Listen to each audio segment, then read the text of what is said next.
তিন জায়গায় প্রয়োজনে মিথ্যা বলা যায়। এক নাম্বার, আপনার ওয়াইফকে খুশি করার জন্য, সে একটু এরকম না বলে একটু কৌশল করে বললে খুশি হবে, ওটা বলা যায়। দুই নাম্বার, জীবন মরণের ব্যাপার, যান বাঁচানোর জন্য একটু কৌশল করে ঘুরিয়ে বললেন, এটা জায়েজ। তিন নাম্বার, দুইজন ঝগড়া লাগছে তাদেরকে মিলিয়ে দেওয়ার জন্য কৌশল করে একটু মিথ্যা বলা, ঘুরিয়ে বলা যায়। দুইজনের মধ্যে দেখলেন যে সম্পর্ক খারাপ, একজনরে বললেন, ভাই সে তো ওই দিন আপনার ব্যাপারে অনেক প্রশংসা। কি আমার ব্যাপারে প্রশংসা? কি বললো? এই বললো আপনি নাকি এই করছেন ওই করছেন, অনেক প্রশংসা। লোকটার মন খুশি হয়ে যাবে তার ব্যাপারে, ঠিক কিনা?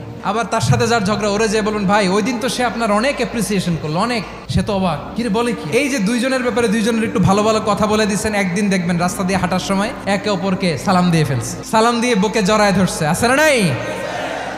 আবার মিলমিশ হয়ে গেছে। কিন্তু আমাদের স্বভাব হইলো, দুই প্রতিবেশী যদি একসাথে বসে একসাথে হাঁটে, দূর থেকে দেখলে আমাদের জ্বলে, আছে না নাই? ঘটনা কি? এই দুইটার মধ্যে এত মিল কে? এই দুইটার মধ্যে গিরিঙ্গি লাগানো যায় কিভাবে? আল্লাহর কাছে তওবা করেন, এই মানসিকতার যেন আমরা না হয়, আমরা মিলিয়ে